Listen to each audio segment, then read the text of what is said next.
The animal-shaped door stopper prevents doors to close. To prevent it from sliding down, place it above the door handle, or even better, place it at the top.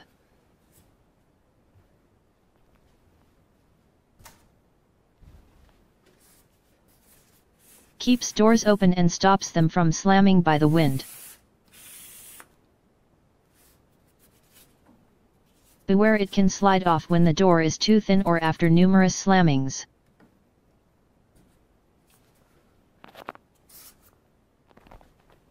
You can use 2 door stoppers and place them out of reach from your children.